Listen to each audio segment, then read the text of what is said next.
aggressive early game invading jungler that if you make mistakes early on Olaf, makes it very hard to operate later in the game on teamfight. So I think that Trundle is a huge pick for Team, well, there it is, banned away. It would be a huge pick for Team Liquid to try and focus in this draft phase, but RNG have obviously found the same thing and banned it away. And there's another big pick that we've seen across the tournament, Ezreal being removed by Team Liquid alongside the Kai'Sa and the Gangplank from RNG. And the jungle bans will continue here, so it seems like they're screaming for a first pick Olaf, or potentially looking to take a dip into another area because the jungle pool is already going to be constricted. Notice it's an Ezreal ban against Uzi, who's been prioritizing, as they mentioned, the crit 80 carries. They seem to think that Uzi's going to speed things up. Yeah, I think RNG had some, good analysis of Team Liquid and how they did not look very good when they were forced into an earlier game-oriented style. Team Liquid has not had a history this split of playing that well in the early game and focusing on that. Much more later game for the team fight, so they tried to force that. This way, they draw out the Olaf ban and instead get the first pick Rakan for Ming, who has been such a huge playmaker and initiator for RNG. And giving Uzi and Ming Xayah Rakan already sounds scary, but I want to talk about what Team Liquid has been able to pick up. So much this tournament has been about Ole. His Tahm Kench play, it didn't get over. The Alistar having to be on primary initiation after not even playing the first game of the day and having confidence issues, that wasn't working. Now we're on his old standard. He's on the Morgana. His role changes. The Skarner's there for initiation. The laning phase is safer. This is what is needed to get Ole a bit of confidence back. Yeah, we're going to have a very close eye on how the bottom lane operates. They got 2v2 killed yesterday without, any jungler intervention. And in the Morgana, matchups, whatever the AD carry is, into a Xayah Rakan, you have to be very cognizant of your positioning next to your AD carry and not allow both of you to get caught. Plus, the timing on your Black Shield has to be on point to avoid that engagement. And for Royal Never Give Up, they'll be very happy with this bottom lane. Of course. Rakan, Xayah, yesterday they played it up against EVOS and absolutely destroyed. Getting them that mid-game aggression that we talked about works well against Team Liquid. RNG looking for their mid-lane pick here perhaps as well. The Taliyah, so strong for Xiaohu. Very early round Taliyah, and Taliyah started to fall away in other regions. Okay, it's going to be changed because of counter picks. Now we do see the Zoe come through. Of course, a cap special from this tournament already. Hyped to see it from Xiao, and a different look this guy has been on all sorts of different champions. Had a Karma game, he's had a Vladimir game. Now he straddles the line on this early game powerhouse in Zoe. Yeah, watching him in the LPL, I was very impressed with the versatility. He did have a very high impact with champions like Zoe, but as you said, also can play the supportive champions. This time around, Pobelter will have to deal, with these big chunks of damage that Zoe can provide, and that kind of dissuades you in the mid lane from picking things like Ryze or Azir, which have been Pobelter's go-to. So even though it is a blind pick Zoe, knowing the player that they're playing against, again, I think that RNG has done some very good research. They also noticed that when it came to these 80 carries, they didn't want to opt in. You see Team Liquid here. They take the Caitlyn. They don't take one of those two champions you mentioned, and they could potentially start banning away some of those good matchups into the Zoe. So the Caitlyn priority, again, the only Caitlyn priority we've seen has been very, very recently. It does mean that damage output is going to be more towards the late game. Yeah, in the North American LCS, the Morgana and Caitlyn emerged very early in the season, especially into Xayah Rakan, trying to use the Morgana, binding plus Caitlyn trap as a chain form of CC, pushing the lane early on, and this has always been basically our answer to the duo. And now as we move into the second phase of bans, we are seeing that jungle priority from Team Liquid. No jungler for Royal Never Give Up yet. And the Yasuo removed by RNG from Pobelter. Although he didn't have the best of performances on it yesterday, still a strong pick in that matchup.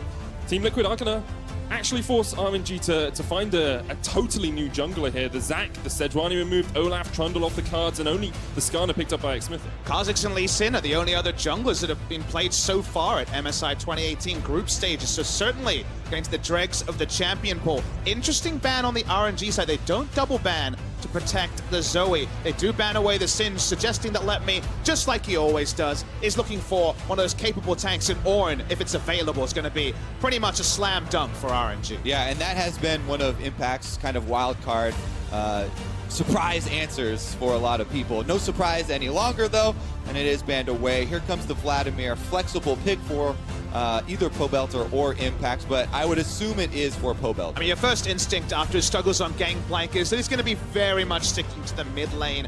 Mid lane Vladimir could potentially get poked out early by the Zoe, but just as they suggested with the Singed ban, the Orin is so obvious here, and now you have so much AoE to respect in team fights. If you see the Rakan, hell, if you don't even see the Orin, the engage range potential is massive. It's so long. You've got Sleepy Trouble Bubble, you've got the quickness, the charm, the jump in, then you've got the long range engage from the Call of the Forge God as well. RNG really could round this out with pretty much any jungler, maybe a bit of damage for them as well. It's gonna be the Nocturne. We saw Gambit play this earlier on in MSI. Such a strong pick. Kobe, take it away. You're all about the Nocturne. Yeah, I'm super hyped to see the Nocturne. I would assume that he'll do the lethal tempo again.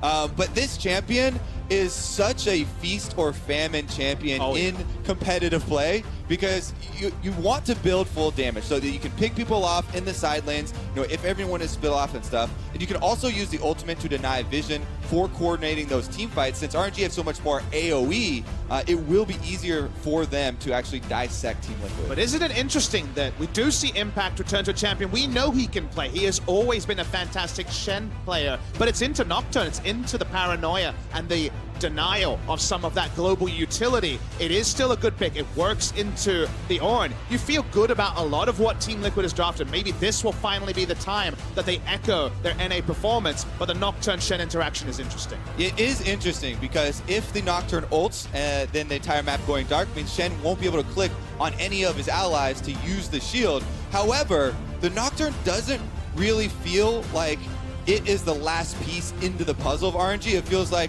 because Team Liquid did so many jungle bans, that's kind of what they're left with at the end. Exactly, because Nocturne likes to be more of the assassin and have people split up, whereas most of the rest of the team, looking at the team fights. Something it does do well, though, is accelerate the tempo of the game. We said that's what we wanted to see from RNG, this early mid-game power. The Nocturne combined with the Xayah, with the Rakan, definitely helps them do that. Definitely could be a bottom lane focus. We've seen so much from RNG, trying to get Uzi ahead, trying to funnel money into him.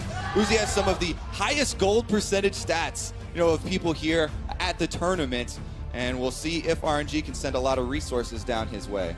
We have focused a lot on what RNG want to do in this pick ban. How are Team Liquid going to answer it? They've got a slightly slower composition with the Vlad and with the Caitlyn, but how do they change their fortunes here on day 3? My read on this team is they need to be proactive around the first turret. The first turret rolls down, BF sword and attack speed. Caitlyn roams around, Shen can cut between lanes. From ahead, they can be powerful. In the late game, though, largely trading on the team fight power of the Vladimir. Exactly. If you look down the lanes and what they want to do, Caitlyn Morgana wants to push the lane, harass under the turret, get some turret damage down, with having the added safety of a Shen from the top lane and the possibility of him coming down to protect bottom. But again, as you illustrated in Champ Select, if the Nocturne is level 6 and is the one ganking the bottom lane, that's where RNG kind of would be able to carve out a window with which for them to pull off the play. So the timings are going to be very important.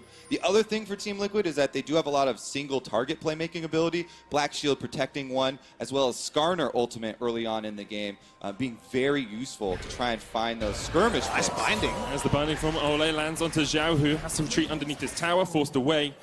Will be able to go back to base if he... It's a bit too late, I think. Chugging the potion. 1 minute 10, he's going to have to chug at least one potion, probably enter lane a little bit below full health, and that means that some of the trading patterns, and honestly, Zhao, who wants to be very on the front foot, you can take aggressive trades early against Vladimir. That's going to be denied away with the fact that he has no potions entering laning phase. Yeah, definitely a good sign there for Ole.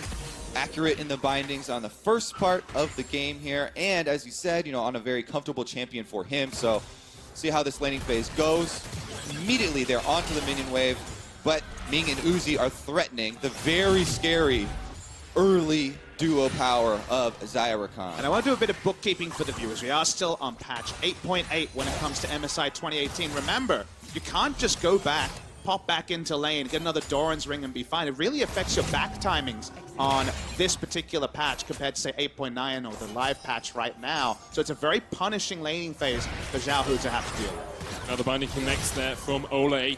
Has been a big story, the support role for Team Liquid. Ole subbing out for game 1 yesterday. Now sitting on that comfort pick, 100% win record with this Morgana in the NALCS this split. And he hadn't been overlooking the Morgana, was banned away from him. Obviously, when you know a player is down in confidence, banning away his comfort champions and also a strong meta champion, Morgana made a lot of sense. 3 out of 3 with the binding. The Ignite comes down as well. The trap heal has to be used there from Uzi to keep Ming alive in the bottom lane. Yeah, that's that crowd control combo that we talked about, being able to easily lay down the trap under the binded target.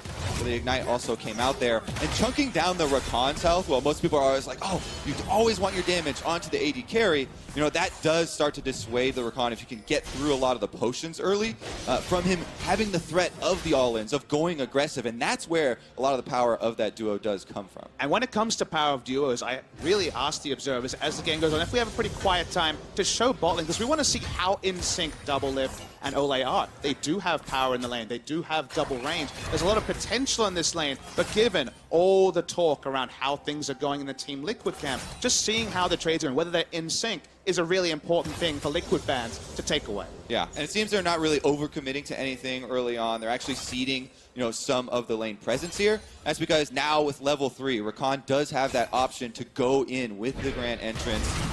And they do have the Deadly Plumage as well for Uzi to put out so much early attack damage. Can see Zhao, who has had to back in the mid lane, switched out his Ignite forward teleport, sitting on double Dorans now, back in the lane, but Pobelter took quite a big advantage in that lane just from having the early harass. This binding accuracy is just perfect.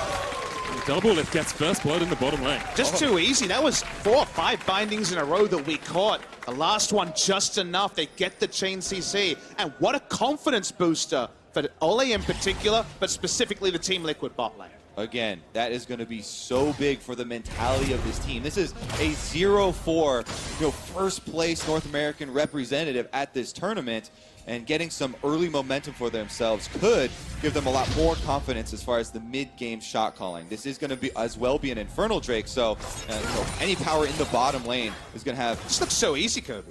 Yeah, I mean, the bindings that Ole throws out here as he's walking up, kind of the sleight of hand here. Yep. Look to the left, throw the binding out as you're passing by. It's the synergy as well, though, because Doublelift last hits the minion as the binding's coming out to get that binding to connect. Maybe seeing some signs of hope here for Team Liquid. And for once, a bit of an isolated bot lane, because Nocturne and Skarner, they have other identities. Instead of going bot lane pre-6, it was just about the laning phase. We thought they were just warning shots when Ole were throwing out the earlier bindings. That one was lethal. Yeah, I mean, speaking of lethal, and we talked a little bit about the lethal tempo, some people get surprised, they like to see the electrocute for the immediate explosion of damage when Nocturne goes in, but lethal tempo has really risen in priority because of the amount of kill secure you can get. Basically, once you're in combat, you jump in with the ultimate.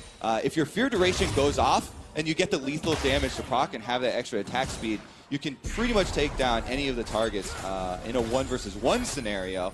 And having his ultimate cover the darkness, disallowing, at least for that time period, for the Shen Shield to come in would be what they're looking for. And when you talk about that commitment, because of course Nocturne is all about hard commitment in fights, he doesn't have a lot of friends. Rakan will probably try to be joining in the backline, maybe jumping around. The Orin ultimate's going to be most of it. That's going to be Sleepy Trouble bubble hitting. Maybe pops the Predator as well, but Zhao Hu is able just to retreat up towards the top side of the lane. Yeah, and even though he doesn't have, anyone protecting him from the top side, this early in the game, there's not enough vision on the map to chase mid laners to the dark side of the map. They hadn't seen MOG in a while, so they just back off there because Pobelter had sustained a decent amount of damage. And honestly, in the late game, if MLXG dives in, trades his life for Doublelifts, he's probably pretty happy with what he's done. That's pretty much the most he can accomplish. Nocturne versus Vladimir in a team fight really can't do much. It's going to be largely about single target assassination for the Nocturne, and then inevitably going down. So true. That's why we've seen so many failures of Nocturne picks in pro play. In scrims and everything, everyone talks about the 20-kill Nocturnes taking over and ending the scrim by 15 minutes. But in pro play, oftentimes, because it is so stalled out, by the time you get to the 5-on-5s, the Nocturne becomes very ineffective and killed very quickly in those team fights. But again, we'll have to see about those breakpoints. Right now, he's headed up to the top side to give Impact a little visit. Well, we always talk about ganking the lane with the TP or with the Stand United. Ganking Shen works out. There's the Paranoia coming out, the knock-up as well. Great Spirit's Refuge, we'll keep him alive for the time being. And can't get the damage down. Impact survives in the top lane. And this is what he does on champions like the Shen. He just survives. Uses his flash, he'll have to walk back to lane. But that's a lot used by RNG. Double flash expended as well. You have to keep a clear mind and always track the summoners that are blown offensively as well as defensively. offensively because both flashes there were used, Nocturne and Ornn. It means there's a lot less power on the top side.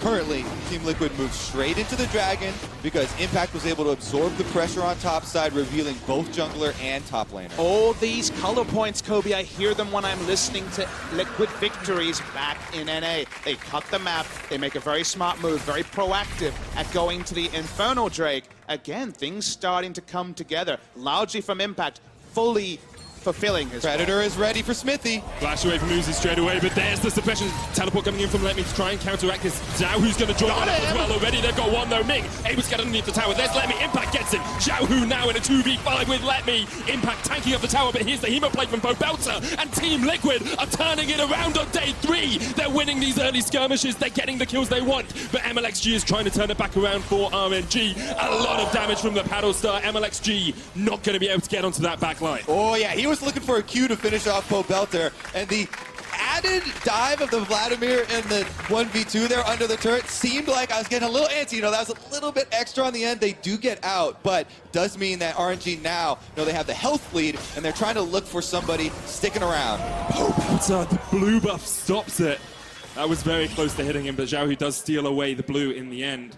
Great start here for Team Liquid though, 1,600 gold ahead, 3 kills, an Infernal as well, and making plays like this. And it's all on the bot side of the map. RNG should have known he was here. They just took the Infernal. Yeah. Pops the Predator, walks in. Been surprised Lucy died so instantly, but he went down. Do notice that when Vladimir finally joins, there's no minion wave, and no one can follow after the Hemo Plague went down. Yeah, a lot of damage was already sustained from Impact. He went under the turret to grab the extra kill, and then they're cornered a little bit here, but because everyone survives, and they have the vision control, they're able to get right out. Another visit.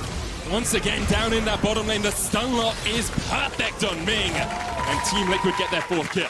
Great punishment here from Team Liquid, and then North American fans begin to dare to hope a bit as Team Liquid bottom lane is snowballing out of control here. This is a 2-0-2 Caitlyn for Double Lip. That's going to accelerate his crit build very, very well in this game. First turret bonus gold should also be given over to him. Exactly, the solo gold to get that expensive build rolling. You can see on your screen it's going to be a casual 1,400 or so gold lead. 1,800, I apologize. A massive gold lead rolls on here to Double Lift. And that time, the first time I take exception, they knew that the Skarner was on the bot side of the map. This time, Xmithy actually wraps around before Skarner Ultimate is even available. That's the timer that RNG would have been respecting. Weren't respecting that he could just return pre the Ultimate being available. But very nice pathing from Xmithy, who's been a monster for Team Liquid. Yeah, he heads right back down there, runs through the control ward, able to get his E and stun onto Rakan, finish it up, you know, keep him in place there for Olay to land the binding, who, by the way, has been so accurate all game long, calmly performing this time around. I think sitting back and watching Joey and the team struggle, coming back in, sure the game didn't work out at one good moment in lane, and now getting the Morgana. This has been the final piece of the puzzle. Rakan was drafted at first pick, and Morgana, through NALCS, came in as that big counter pick to Xayah Rakan. This is exactly the prototype lane, Caitlyn Morgana, that NALCS used and wielded to answer the threat of Xayah Rakan. Exactly. People said they wanted to see, you know, more of the Team Liquid from the North American LCS, and this is one of those comps that definitely does look like it. Impact right now, though, going to have another difficult escape on his hands. Dustbringer comes out from MLXG. Finds it There's out. the fear as well, but Impact able to survive it for the moment. Yeah, he's able to get the ward down, goes and checks the brush so that he's not cornered at the turret, and they will just elect to trade those turrets. This is also better communication than we've been seeing from the team. Now calling the weak side, telling them to back off a little bit here, and they'll just trade. That was kind of the point I was saying on the analyst desk yesterday was it felt like that there was trust falls done with the Team Liquid members yesterday, the day before. They would have been failures. People have been falling on their backs because there really wasn't much backup on this Team Liquid lineup. Now the communication is strong, the trust in the bot lane, the Morgana. Maybe that just ends up being the prodigal son pick here, but everything has fallen into place after that. But on the other side of the map, RNG drafted this early oppressive composition where they could get a lot of damage down and haven't been able to do it. They're trading tower for tower. They're behind 2,000 gold. RNG are looking very weak right now. Definitely true. They used a lot of resources, you know, elsewhere, and every single time they got nothing out of it. That escape by Impact on top side was so big early in the game. Rift Herald now used in the mid lane here for Team Liquid for some added siege pressure as Double Lift on the Caitlyn has rotated over, as well as Smithy and Ole getting some vision in the jungle first. I appreciate the backup. Does Pobelter had a struggle with the laning phase against Xiaohu. Mid turret force very, very low. Didn't have a speck of damage on it before this all started, but just sending out first. They have wards at the top side. They're starting to get vision on the bot side as well. This Nocturne's already looking pretty predictable in terms of where he uses his second paranoia, and the first one, as we notice, actually turned on the team as well. And again, Nocturne kind of fallback plan doesn't really exist. If you start building semi-tank on a Nocturne, then you don't really accomplish your main goal either. Of trying to assassinate that target. Even with something like Lethal Temple, where everything is about hitting that break point of killing the target. They want to be able to kill Double Lift. He is the offender #1 on Team Liquid. RNG's the most wanted, where they're trying to get back there. But it's going to take some coordination from, as you said in Champ Select, the Ornn ultimate plus a Rakan engage, and that would open up the door for MLXG and maybe Xiaohu to try and take down the priority target. And honestly, that's a great word to describe what you'll feel. The Paranoia ultimate is just the Nocturne ultimate. If you add in a giant Ornn horn going out and also the Rakan, that's a lot of disarray, and that's when, once again, if the gold lead maybe gets a bit smaller, if we actually have competitive items, Team Liquid will be tested again. Because the early game test, they're passing with flying colors. And they're going to do it by taking their second Infernal Drake of the game. Great objective control. Only that mid tower left for them to take out of those outer turrets. Team Liquid are looking incredibly strong at the start of day 3. It's just the reality of if you lose your bot lane turret to Caitlyn Morgana, they've controlled the bot side of the map, and Impact has space to use his ultimate. You can't walk up. You can't threaten. So take the free objectives, and you're very happy that they're Infernal Drakes. Yeah, huge early lead here for Team Liquid with most of the control of the map right now. RNG trying to get a little bit of space here up on the top side, but Smithy does scout them out. Once again, we see MLXG struggling in the early game, not able to find those opportunities, was forced onto a second-tier, third-tier jungler as well by Team Liquid. Bit surprised he didn't go for one of his old picks, like the Lee Sin, for example, we've seen once this tournament. I would have liked that with the buffs that came through over time. Went for this opportunistic Nocturne. The team hasn't been in sync so far. Double Lift doing a good job there of holding on the mid lane. RNG can't really make too many super offensive moves unless they commit a lot of these ultimate abilities and are confident that they've caught someone from Team Liquid out of position. That's what they're looking for at the moment. Team Liquid are trying to play it by the books. They want to push out the side waves. They're sending Impact on bottom right now. Top lane is already pushing, and then they can siege mid with their super fed Caitlyn, who, even though, Caitlyn has the mid-game dip here where your crit hasn't come together and you're kind of in an awkward spot, no Infinity Edge yet. He's got 2 Infernal Drakes on top of, the flat attack damage and the static Shiv proc, so he's ahead of the normal Caitlyn curve, which kind of makes up for the actual dip. Worry a bit for the team comp of RNG. We talked about the late game team fights, but just going a little bit early. It's what they want to do around the Zoe. Zoe needs the setup time. Nocturne needs the setup time. You'll notice another Relic Shield jungler is coming out here from McSmithy. In about, say, 5 to 6 minutes, he'll have had enough gold to actually finish the quest, put down vision of himself and a sweeper. The aggressive vision is going to continue from the side of TL. They get deep vision around whichever objective they set up for. Nocturne and Zoe become predictable. It's just easy for Caitlyn to roll down, put down the traps, you take a turret, and you actually continue to grow this gold lead for TL. Exactly. The game plan is keep Double Lift upright, allow him to get off his auto attacks, and they're going to win. Pobelter on the Vladimir, also at a very good point. Even though he hasn't gotten any kills and he was slightly down in CS, you have the breakpoints here. The Shurelius is done. That's going to allow the entire team that boost of move speed. And Smithy looking for that priority target, whereas Pobelter just kind of playing the mid-line mage there.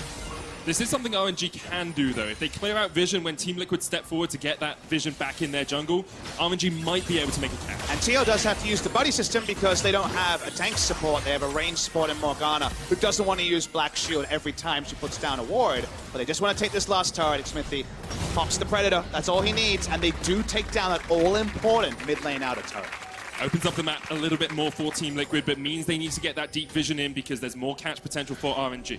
And right now, they're going to have to reset, catch the top wave. They should feel confident that Double Lift and Ole can hold this mid lane with the wave clear. Static Shiv was already done. Caitlyn in a pretty safe spot, and they have the Black Shield in addition to a line of traps here.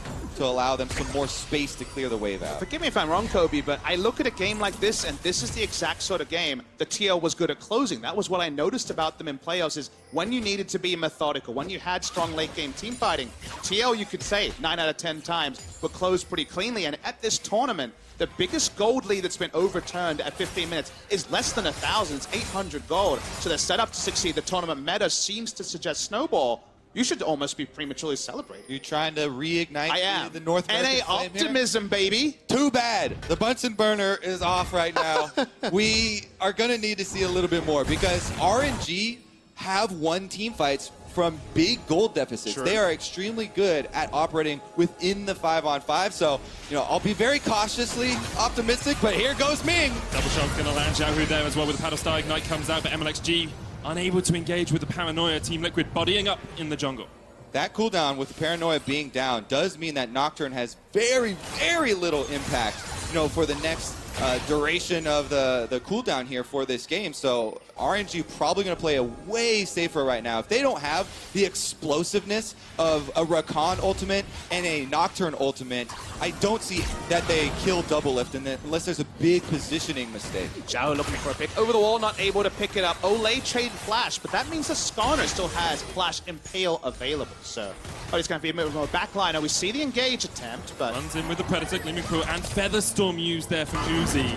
Not really too much burn at all from Team Liquid. Impact caught off towards the bottom side of the map. Can flash, but the flash chase from both members of RNG. Ming here as well. The knockup connects, and RNG do find the pick they've been looking for. Definitely a big pick for RNG. They had just lost a lot of cooldowns for their ultimates, so that buys them a lot of time. Definitely a very good one step here for RNG trying to get back into this game. Shen was on the weak side of the map. They didn't have deep vision, the control ward around the red buff, giving the insurance to employ the buddy system, take more down. Next, Infernal Drake spawns in 40 seconds. Seems like most of those cooldowns will be out. The flashes, of course, no.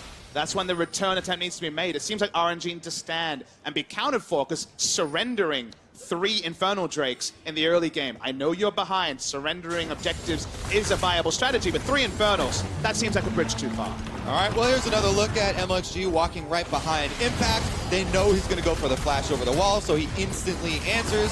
Since Ming and Xiaohu are already rotating, they do get the kill just in time before Team Liquid were able to rotate with everyone else to defend him. And that's what bought RNG this time to try and set up for that 3rd Infernal Drake. Impact is on the side lane, though. Letme does have teleport if he wants to get across there. He has the ultimate split push. There's Banner and also the pushing ability, the Tiamat upgrades. Here we go. Oh, that's the dead Zoe, but the Infernal Drake does go to RNG. And Team Liquid want to chase them and disallow them from answering Impact right now. That Infernal Drake, they were able to get off the map, but it's at the cost of a top turret. And the kill onto Xiaohu means there's even more map presence from Team Liquid right now. They could push on mid, but they actually spread out here because bottom lane was pushing and sent double lift to grab those minions instead. So maybe it will just stay at the cost of that one single turret. It's such a long map. They have extra vision from the Relic Shield, which very soon the quest will be upgraded when the Targon is picked up. They will know almost always which side the map Nocturne is on. Titanic Hydra and Banner of Command is so obnoxious as 2 items, especially 20 minutes into the game where Ornn has his own Banner of Command and just a bit of health. And you can see Double Lift's building up that crit as well in that bottom lane, has the Infinity Edge and the Static Shift. Team Liquid with a 4,000 gold lead. And again, Kobe, don't want you to have too much hope, but in the NALCS, when they had a gold lead at 20, 94.7% win rate. Those numbers, they're sounding pretty juicy. You can keep trying. You're not going to convince me, guys.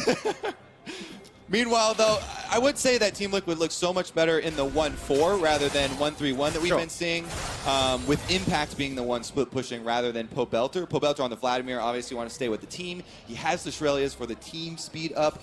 So if they, again, go into the 1-4 after prepping topside first, I think they'll be in a pretty good position here. Impact has headed back down to the bottom, and he doesn't have flash on the Shen, so he does still have to worry about Nocturne picking him off, because that's one of the good things about Nocturne later in the game. You can easily pick off side lane pushers with your ultimate very quickly, and then still try and rejoin the rest of your team before you lose too much on the map elsewhere. And I like that you're talking about lane assignments, because Xiaohu's the one who's kind of had to struggle, right? Because he wants to be in a short lane, in mid lane, picking up blue buff and farming. Mid lane turret going down early. There's lots of options here for TL and how they play the map. Pretty minimal ones for Xiaohu.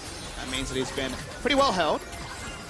Battlestar won't connect onto Smithy, but the vision clear does come out from RNG. Double lift now with the team just clearing out as much of that control as he can. Team Liquid are setting up towards this Baron right now. 22 minutes in. Ooh, that has to be some bait. If you see only double lift coming out of the brush like that. Yeah.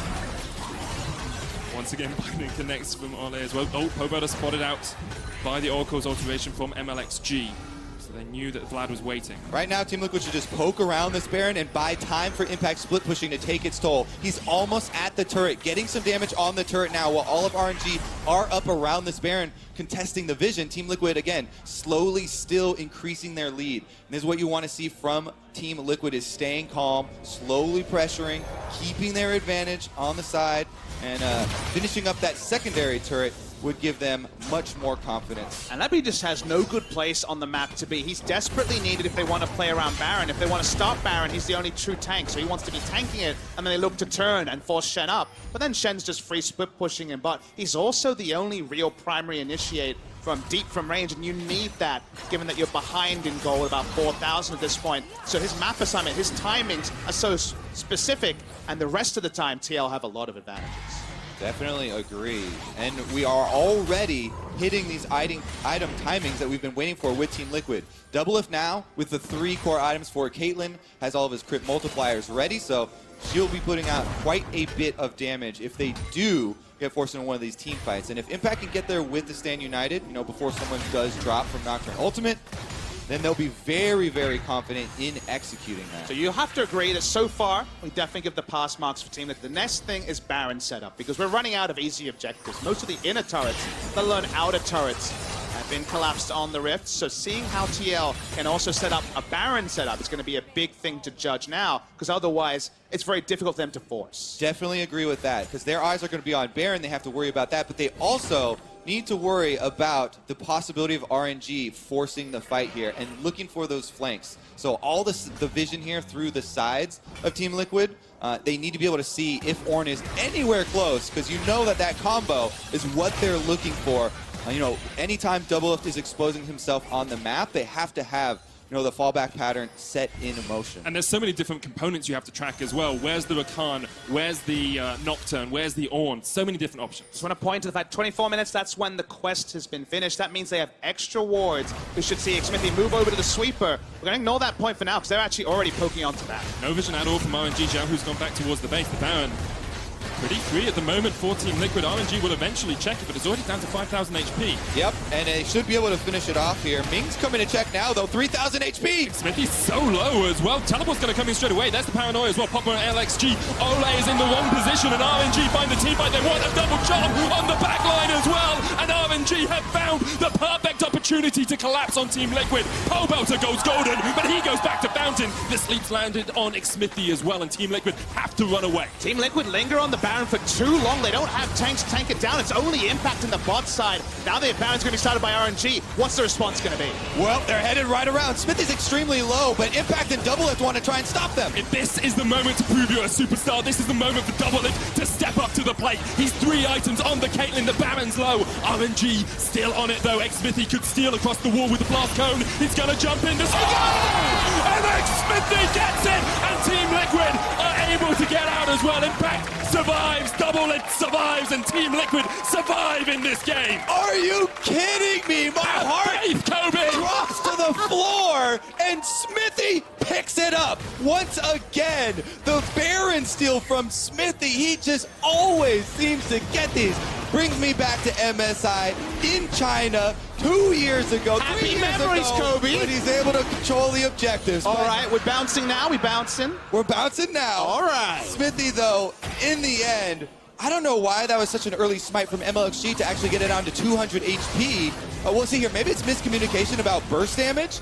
But if you look at it, there's a very early smite, and then Smithy takes the blast cone. They have no ability to cancel out the vision, ward around the back. We're watching it here. That smite is pretty damn early. It's almost too easy. 220 health. He pops over and gets it. RNG had been so on point with their team fighting. We already mentioned the wards are down. You get one team fight, you lose it, the game might just be over. They give themselves the chance to get back in, and then kind of close their door on themselves as well. It's not exactly the Baron take that Team Liquid were looking for, but we'll take it.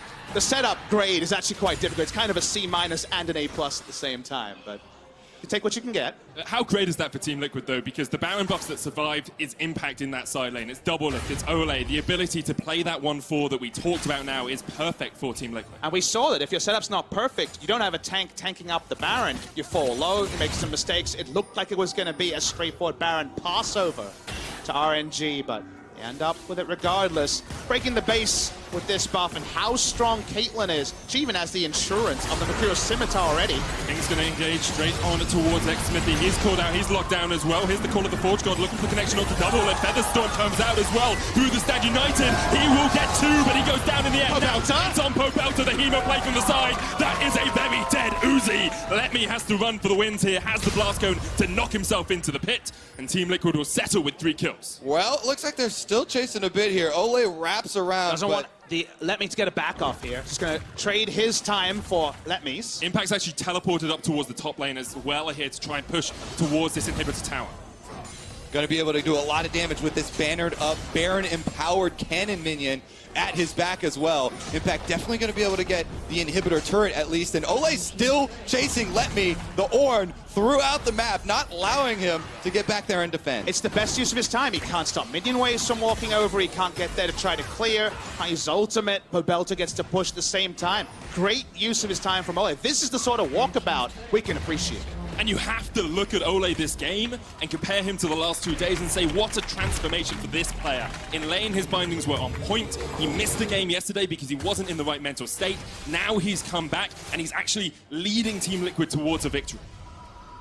All right, let's take another look at this initiation from Ming. They're going to see Smithy go right on him. Double F, again, he's so strong right now that he can put out a lot of damage. But here, once they've seen the Ornn ultimate going right at him, Ole super aggressive. Uzi actually flashes in to get the Featherstorm up. While they do kill one, it's not double lift, and then they can stand and deliver. Yeah, and I think that Ole probably could have, if there were communicated that Impact was getting Stand United onto double lift, stayed a little bit closer to the fight as they were going straight for double lift. But as soon as he saw Pobelter, heading up as well, he moved with Smithy, and they did clean up the fight.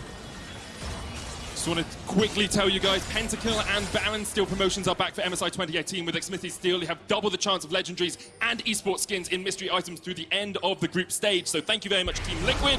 Your first win may be a win for many other people out there. And they break the base, though.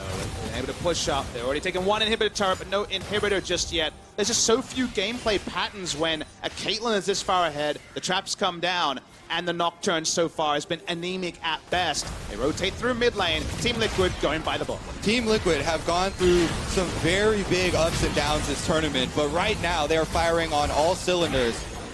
All of the outer turrets have been taken. It seems like they'll be able to clean this one up. First after reset, finish up the top wave. And Ole clearing out some vision might be the target. I can feel the hope building, but I want to just look back to the Fnatic versus RNG game on day 1. It was a very similar set of circumstances. Fnatic were ahead, they were pushing for inhib, they had the Baron, and then RNG were able to find that one fatal team fight that turned it all around. That's exactly what this RNG composition wants to do. Team Liquid have to play this well to close out the game. So tricky, though. They had the Shen ultimate. Vladimir in the late game is a force unbeknownst to many people. He basically feels like a Malphite ult and an Orianna ult at the same time. That old combo needed 2 champions. He's so strong at this point, and he's so able to get to the back line that peeling him away from either of Uzi and Zhao, and sometimes both, will be impossible. It can still happen, you're right. We cannot write in the victory just yet, but it's tricky. Yeah, you can be so much more confident now, though, that after Team Liquid were able to get that Baron and expand on it with the 3,600 gold Baron power play, now you can be so much more confident in them sieging up, finishing out this game with the Caitlyn Morgana in full swing here, and allowing the Vladimir and Shen to get the other 2 waves in position first. But yeah, it was definitely a little dicey before the Baron had been taken. Some damage numbers here, and so far about doubling the damage dealt by Uzi is double lift this game. Certainly being unlocked. Yeah, from the early laning phase, things looked a lot better. Remember back to the beginning of this game and how well the bottom side of the map went for Team Liquid. Here we go, though. Banner is used, and it is dematerialized instantly. Please have a look at how many stacks there are left on those dematerializers as well, because another Baron is up in 50 seconds. Banner of Command can push it in. Only one left for left. Yeah, pretty awkward lane assignment when you actually come to sieging down the inhibitor turrets, because ideally Vladimir wouldn't be helping in a 4-1 siege. Doesn't really do anything, doesn't have long attack range. He wants to be instantly wave clearing the side lane, but then Nocturne, Ornhorn goes out, someone can die, and the 1-3-1, this comp very quickly can kill one member. So Pobelta's best spot in this 4-1 is up for debate. That's why he's sticking with the Flash and Ghost. You can tell he's committing to the 4-1 rather than swapping over to a teleport. The extra mobility, for the team fight should come in very handy. So we see RNG give up the Mountain Drake for some vision around the Baron. 8 seconds before that spawns. Team Liquid last time actually had a very good Baron setup. They cleared out the vision. They started up. Very lucky, really, for RNG to check it at the time and spot Team Liquid doing it. It's so tricky, though, because RNG needs Let Me to be hitting the Baron and tanking it because they don't have tankiness on the other 4 members. But then Shen is taking an inhibitor. So there's very little timing window where they can actually make something happen if they're the ones actually starting the Baron. Well, start the clock, Smithy, because Impact has made his way all the way to the inhibitor turret. He is actually hitting it right now, and the Skarner Spire has been taken. Team Liquid should rotate over and force once again. But they don't know that Nocturne has been sitting here for the best part of 30 seconds. MLXG is looking to go for some sort of steal. But for now, TL is trying to feel out the situation in the game. Has the assassination potential on that Nocturne as well. Finish the Yumu's, finish the Duskblade. He's still not moving. If he can catch Double Lift out in this next fight, it totally hampers Team Liquid's plans. Pobelta is a massive damage source, but that's much more about landing the Hemoplague. We'll see if MLXG decides to trade here. Instead, just wait. Still not moving. Yeah, you definitely don't want to give up your Do we have any refs to check that he's still there? Their vision's based on MXG, movement. are you Smithy. okay? Vision's based on movement. If you stay still, they he's can't moving. see you. He's moving. It's like horses in real life. I mean, Team Liquid can see him now as well because he's walking. Maybe he should have just not.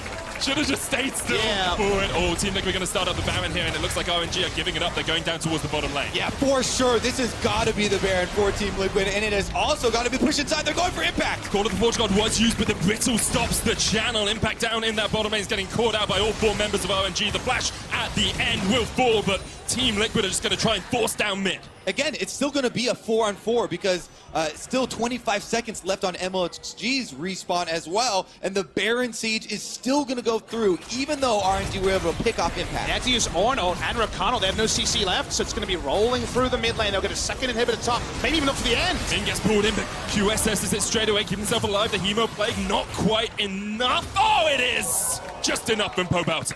And because MLXG is coming back up, Team Liquid actually reset before sticking around for the second inhibitor. They're going to say, yes, it'll be more beneficial for us to get Impact back. We can just have the reset. We have wards all over the map, and they can return to the Baron Siege later in a safer condition. MLXG had been in that brush for about a minute and a half, maybe longer, and then he just walks up and says, I'm going to pop my sweeper and clear wards. That was a bit boneheaded. That's why Frost was bringing up, MLXG and the boneheaded moves that he can pull off. Fight started by Let Me in the bottom lane, but Ole and Double Lift were waiting in the wings. Let Me has to retreat. Double Lift, remember, he's at 5 items now. So strong on that Caitlyn. Yep, and here they come, full steam ahead. Baron empowered Siege, there's no turret to stop them.